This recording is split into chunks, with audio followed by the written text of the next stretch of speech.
അസ്സലാമു അലൈക്കും വറഹ്മത്തുള്ളാഹി. പുണ്യങ്ങളേറെയുള്ള ദുൽഹിജ്ജ മാസത്തിലെ വളരെ പ്രധാനപ്പെട്ട ദിവസങ്ങളിലൂടെയാണ് നാം കടന്നു പോകുന്നത്. അൽഹംദുലില്ലാഹ്.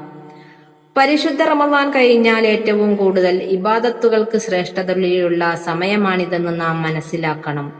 ഖുർആൻ പേരെടുത്ത് പ്രത്യേകമായി സത്യം ചെയ്ത ദിവസങ്ങളാണിത്. വൽ ഫജ്ർ വലയാലിൻ ഹസർ. ദുൽഹിജ്ജ 1 മുതൽ 13 വരെ വളരെയധികം ശ്രേഷ്ഠതയും പുണ്യവും ഉള്ള സമയവും സന്ദർഭവും ആണ്. ഈ ദിവസങ്ങളിൽ ഉദ്ഹിയ്യത്തിൽ പങ്കായ ആളുകൾ അവരുടെ നഖം, മുടി, പല്ല് എന്നിവ നീക്കാതിരിക്കാൻ ശ്രദ്ധിക്കുക. ഉദ്ഹിയ്യത്ത് അറുക്കുന്ന സന്ദർഭത്തിൽ എന്തൊക്കെ നമ്മുടെ ശരീരത്തിലുണ്ട് അതൊക്കെ നാളെ സാക്ഷിയായി നമ്മൾ രക്ഷപ്പെടാൻ പറ്റിയ കാര്യമാണ്. പിന്നെ ദുൽഹിജ്ജ 1 മുതൽ 10 വരെയുള്ള ദിവസങ്ങളിൽ സൂറത്തുൽ ഫജ്ർ പാരായണം ചെയ്യുക. ദുൽഹിജ്ജ 10 വരെ ഉദ്ഹിയ്യത്ത് അറുക്കപ്പെട്ടു എന്ന ഏത് മൃഗങ്ങളെ കണ്ടാലും ഒരു പ്രാവശ്യം അല്ലാഹു അക്ബർ എന്ന് ചൊല്ലുക.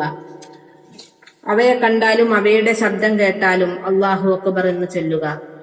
പിന്നെ പ്രത്യേകമായി ഈ ദിവസങ്ങളിൽ അധികരിപ്പിക്കേണ്ട ദിക്റാണ് സുബ്ഹാനല്ലാഹി വൽഹംദുലില്ലാഹി വലാ ഇലാഹ ഇല്ലല്ലാഹു അല്ലാഹു അക്ബർ എന്ന ദിക്ർ അധികരിപ്പിക്കുക.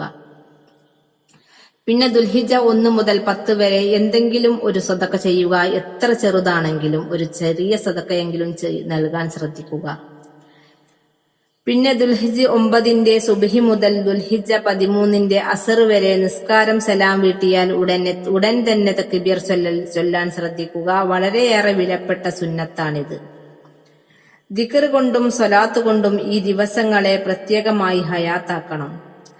ബഹുമാനപ്പെട്ട സുഫിയാനുസ് സൗരി റളിയല്ലാഹു അൻഹു ദുൽഹിജ്ജ 10 ദിവസത്തെ ശ്രേഷ്ഠതയോർത്തിട്ട് മിസ്രിലെ വലിയൊരു മഖ്ബറയിൽ പോയി ഖബറുകൾ സിയാറത്ത് ചെയ്യുമ്പോൾ ഒരു ഖബറിന്റെ ഉള്ളിൽ നിന്ന് വലിയൊരു വെളിച്ചം, വല്ലാത്തൊരു ആനന്ദം തോന്നിപ്പിക്കുന്നൊരു വെളിച്ചം കണ്ടു.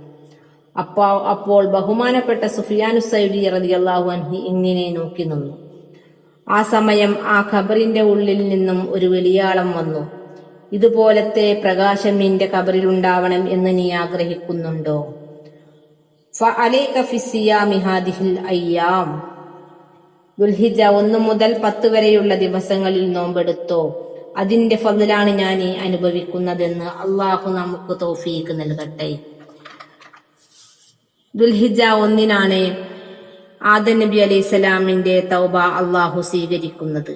ദുൽഹിജ്ജ 2 ലാ ഇലാഹ ഇല്ലാ അൻത സുബ്ഹാനക ഇന്നി കുന്തു മിനസ് ളാലിമീൻ എന്ന ദിക്റിന്റെ ഫലം ബഹുമാനപ്പെട്ട യൂനുസ് നബി അലൈഹിസ്സലാത്തു വസ്സലാം അനുഭവിക്കുന്നത്. ദുൽഹിജ്ജ 3 സക്കരിയ നബി അലൈഹിസ്സലാം മകന്റെ കാര്യം ചോദിച്ചപ്പോൾ ആ കാര്യത്തിന്റെ അള്ളാഹു ഉത്തരം കൊടുത്തത്.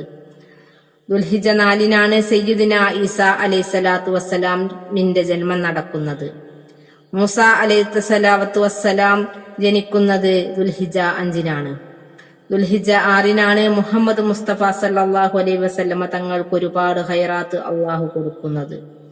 ദുൽഹിജ്ജ 7 നരകത്തിന്റെ കവാടത്തെ തൊട്ട് അള്ളാഹു മുഅ്മിനീങ്ങളിൽ നിന്ന് നരകത്തെ കാവൽ ചോദിക്കുന്ന ആളുകൾക്ക് അത് കൊടുക്കുന്നത്.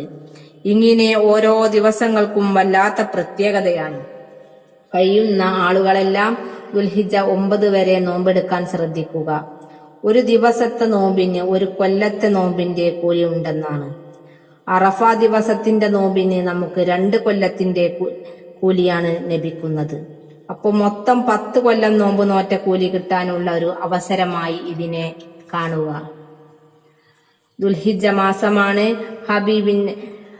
ഹറമിലാളുകൾ കൂടിയ സമയമാണ്. വലിയ ശറഫായ സമയമാണ്. അതിന്റെ പൊലിവും പോരിശയും ഉള്ള രീതിയിൽ ഈ ദിവസങ്ങളെ കൈകാര്യം ചെയ്യുവാൻ ശ്രദ്ധിക്കുക. ഈ 10 ദിവസങ്ങളെ ആദരിച്ച സ്വാലിഹീങ്ങളിൽ അള്ളാഹു നമ്മെ ഉൾപ്പെടുത്തി തരട്ടെ. ആമീൻ യാ റബ്ബൽ ആലമീൻ.